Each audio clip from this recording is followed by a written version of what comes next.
better. Okay. Get a close-up of a pilot. He has the same trim as the trim on a wing, and he thought I wouldn't notice.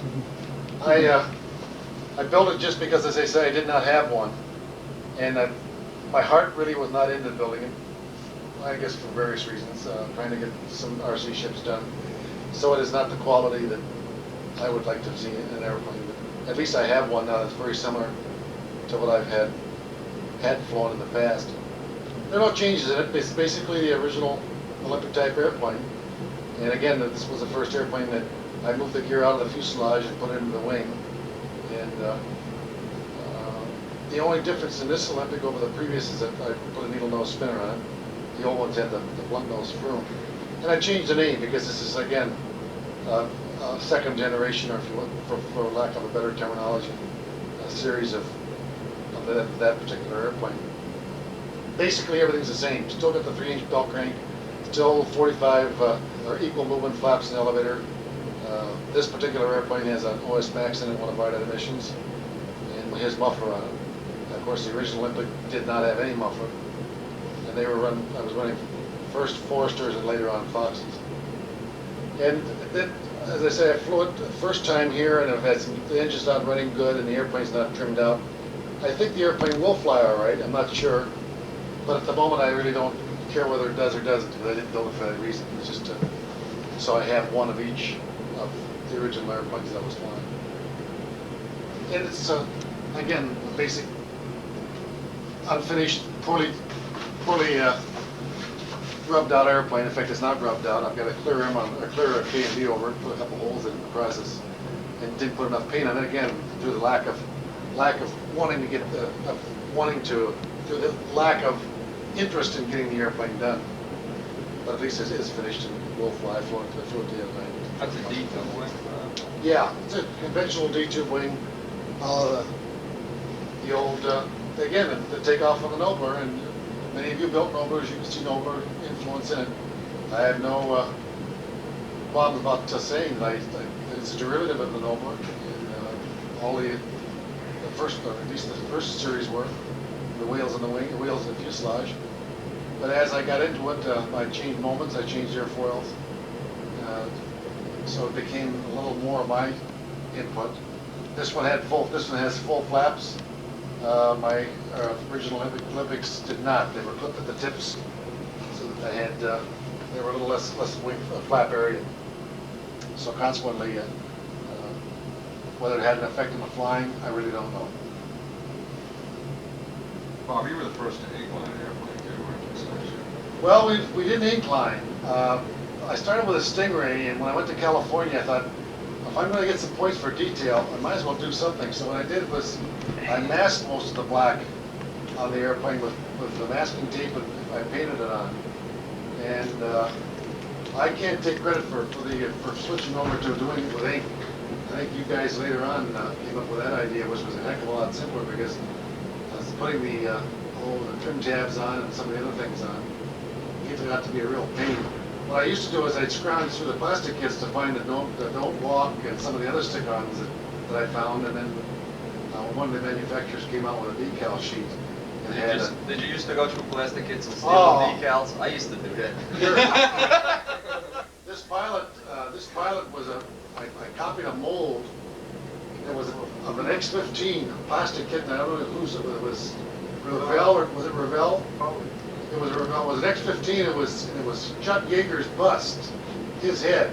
So I made a plastic mold of the thing, and all my pilots were Chuck. In fact, that's a perfect copy of it, and that's the same pilot I used in every Olympic I built, and the Stingray. The Stingray got a pair of them.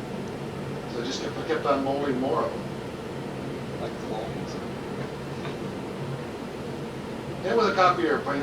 Quite a few people. I have very flattered, and Chuck Holzapfel sent me a note from some of the people overseas that had copied the airplane. And I know Bouillon of France flew a twin-tail airplane, and one of the boys in Holland, what was his name? Chuck. Miles said there was a lot of European influence, and the one that he mentioned in particular was the Frenchman. That was Bouillon. It's probably the most copied airplane. Yeah. My convention is the idea of having the twin tail, square wheel pans. I think it's 2 or 3 of them here. Mike copied your wheel pans. You don't Well, have to roll. as far as the twin tails, that was just, I just wanted to get away from the single rudder, and that for effect, and I said in my article, I'll say, now you take the rudders off, and it has virtually no effect on the flying of the airplane whatsoever. I took the tail off this week, had no effect at all.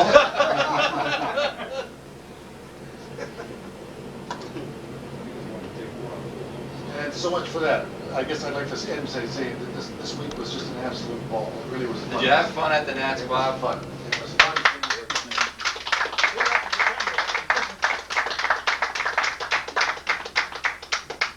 Is there anybody else we can get here? Metter said he might come over. Frank, What? this one, you're gonna hear. Get McMillan to get his plane. McMillan's in this. Yeah. Oh, there. Yeah, if there's enough McMillan technology, we could, make a TV that makes popcorn out the back. Well, I'll see you guys tomorrow morning at least, when you start. Hey, thanks Fly for well. coming. Fly well. Don't squeeze. Fly well. Because I'm going to be over flying scale, but Well, don't go to catch any talk to the planes wind that guards this morning. are. Tomorrow morning. will you? Do they fly bad in the wind? Those big guys? They don't get hurt, do they? Those I could fly big. 50-pound and 40-pound type of it's just- thing. it- How late is the scale display open? Is it open late? No, they don't hold them. Well, I mean, when could we go, look at It's a it? nice studio, Jen. They're finished. We were gonna go out and look at it tonight. I thought they were open all night. No. Bob, thanks a whole lot. Okay, good to see you. Thanks, Bob. Bob. See you later. Good luck tomorrow. Yeah, thank you. You guys too. Yeah, I know. What we need is an introduction to Frank McMillan technology. Who's gonna tell the story? I don't know it. Don't on video. Maybe Frank will get a copy of this. Is he kidding you?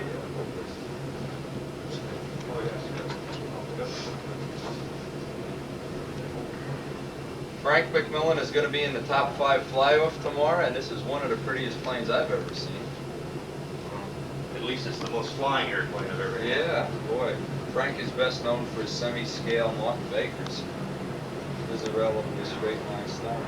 Well, I don't know what your format's been, but I guess let me talk a little bit about how this thing came to be.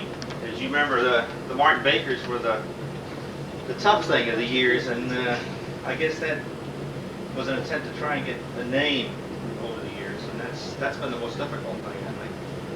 Because I guess in this whole thing, the recognition is part of the whole thing. But after flying them for about, I guess about 4 years, in some reasonable placings, it soon became apparent, particularly Westover, that the performance of the airplanes just didn't have it, not compared to some of the newer airplanes. So after Westover, got to talking to Lou Dudka, because I was very impressed with the way that his airplane performed down here. I said, Lou, I'm retired, I got plenty of time, send me something to work with. I was expecting to get a set of plans, and here showed this wing, stat, so with the plans. So I thought, well, I got to put this together. And the thing came out pretty well, just about what Lou's airplane came out, about 57, 58 ounces. And we had a 60 that Al Raby had been working with for years. And we had taken over the development about 1980 when he started to drop out of the hobby. And the engine started to run reasonably well, and everything was going. If we'd stayed away from tactical mistakes, we probably would have done a little bit better last year. But basically, the airplane is pretty much the Dudkin machine as opposed to what Metter's flying. The 60 is an interesting part of technology.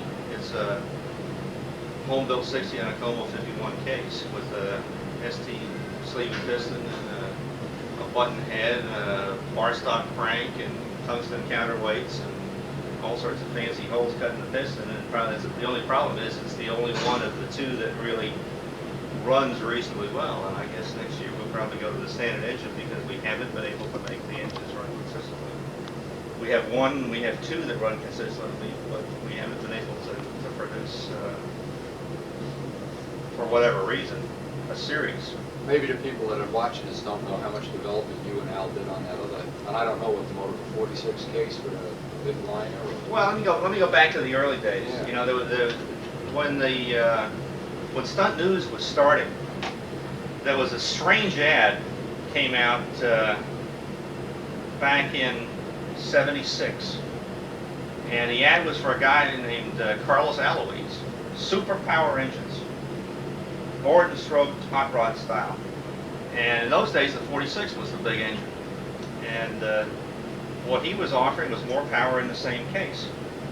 So, as it turned out, Al and I were conversing at the same time because we were both interested in scale. And as you know, that was his interest at the time. And he needed more power, of course. And everybody was criticizing him for dropping out. He didn't have any power to pull his airplanes from. So, we had written to Alois, and Alois got us 2 engines before the 77 Nats. Mine had no compression, or it had no seal, nothing. So I sent it to Al, and he played with it, and he had his. And basically what it was a stroked 46. The guy had taken and played around with a crankshaft and lengthened the pin on the engine, and so that we got the thing out to a genuine 51. So the upshot of that experiment was that Al actually won the Nats using those 2 engines, rebuilding them every night, almost every 5 or 6 flights, because the rings would go. And after that, he went back home and built another motor based on the, actually it was an ST-51, and got a 51 running really well for the 77 team trials, and made the team trials, probably the best he's ever flown, and never flew the equal of it since. But anyway, then that prompted him for the internationals to go and take a 60. Now he actually built a 60 in a 46 case, but it never ran like a 60 because it didn't have enough crankshaft volume to pass the fuel to process to actually take advantage of the 60 displacement. Right after that, he tried a full 60 in the Como case, which just came out about that about 1980 time frame, and he just dropped out. Well, then we picked up from that time with the parts and stuff that are in that engine. The idea was basically stuff as much displacement as you can into the smallest package you can. And the engine runs reasonably well with power, and it's a 10.4 ounce package.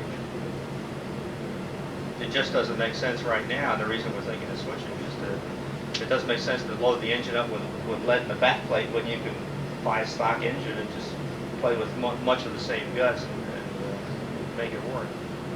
But it certainly has been an interesting development because it's sure taught us a lot about longevity particularly.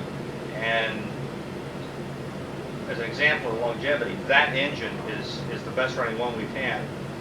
It got put together 3 years ago, and it's pushing 600 flights, and it's just like Midland side. So we think we have found a lot of the things that have made the engines go over the hill.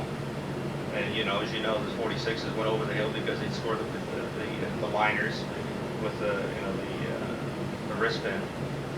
So we put circlips in it, not the circlips that Super Tiger uses, the little hair wire things, but actually snap ring circlips.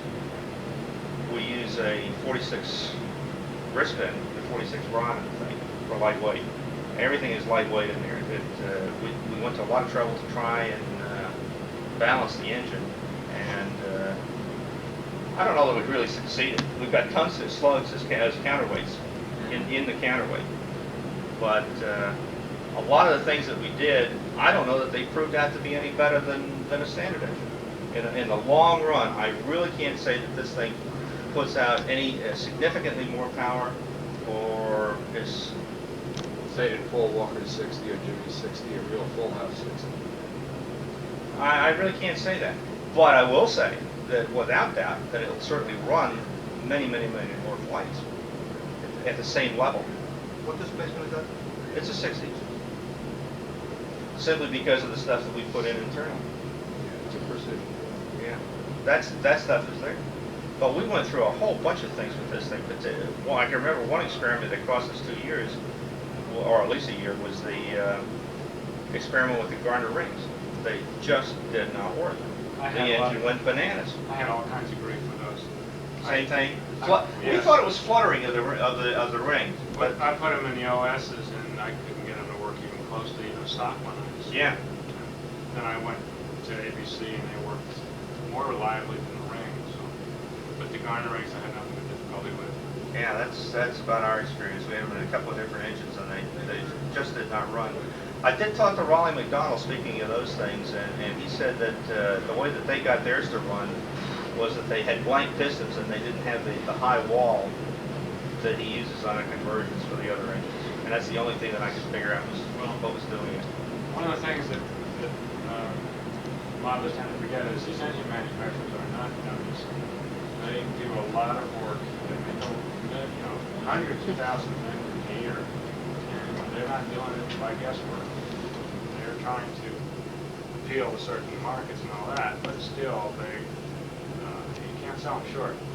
Yeah, they seem to really know what works. There's no question about it. The opening paragraph in Gordon Jennings' Motorcycle Tuner's Handbook is, don't ever assume you know more than the man who spent $80,0and to cast the engine for you. That's true. Don't ever assume that. Yeah, and I think the modelers have a tendency to make that assumption, and it's a mistake.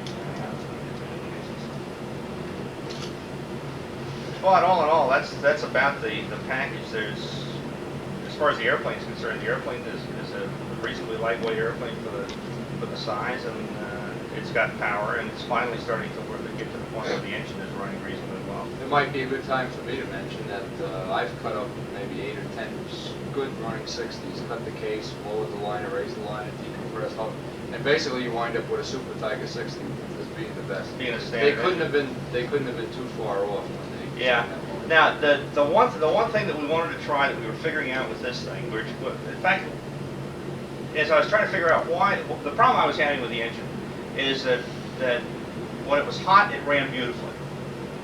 When it was cool, it wanted to accelerate, but so subtly that the only thing that you knew was that somehow or other you were out of sync. Things were not right, but you couldn't figure out what it was. Then we finally figured it out that the engine was accelerating. So we were trying to examine, in fact, we went back to the stock engine to figure out why the stock engine didn't seem to accelerate all that much. And I'm not talking in wind, I'm talking in just cool weather. Yeah. And we figured out that the only thing that we didn't have was that the other engines did was no sub-piston induction. We haven't gotten to try that yet because the only way we could try that was to make some longer rods, and we ran out of time. Because we couldn't raise the sleeve enough to cover the sub-piston induction all the way. And that's one of the reasons. But the funny thing is, the two engines that ran well are the ones that had almost no sub-piston induction. But we didn't have another engine because of the way the tolerances were on the parts we had to be able to do. The sub-piston induction with a muffler in the engine, is that? Well, we figured it would make it run steady. That's But the it only. seemed with a muffler and back pressure, since the forcing gas back into the engine, it kind of limited it. Mhm.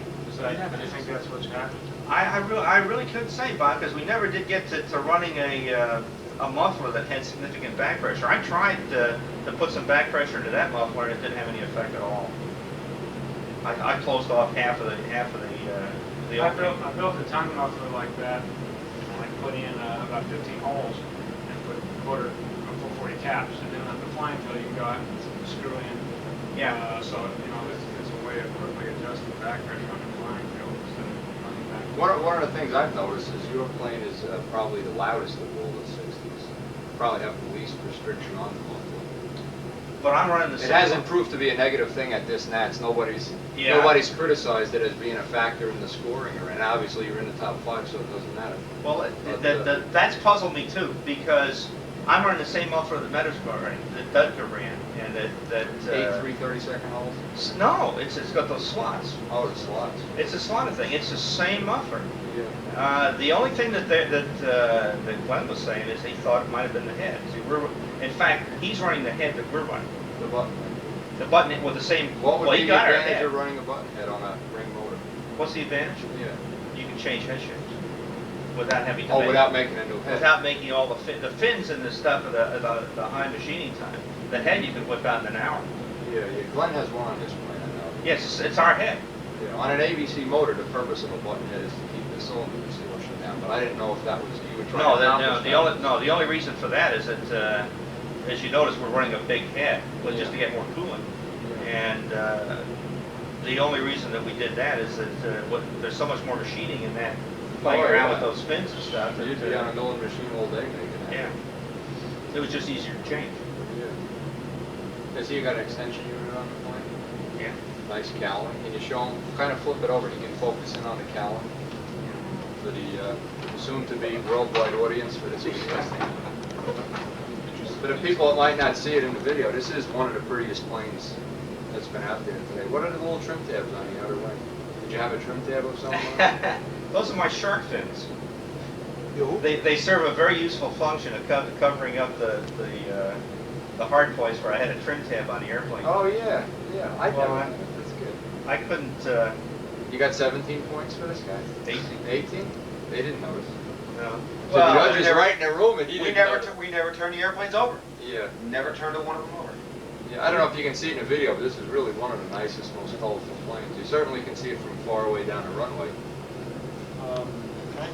I spent a lot of time playing around with side area distribution, and I found it to be, I think, very critical. And I noticed that you seem to be doing the same thing I was doing, getting a lot of area underneath the CG and sloping the rudder so that the center of pressure of the rudder is close to the vertical. It's supposed to equal. Yeah. Okay, so you're trying to do the same thing. Yeah. Okay, because I found that that's a very significant.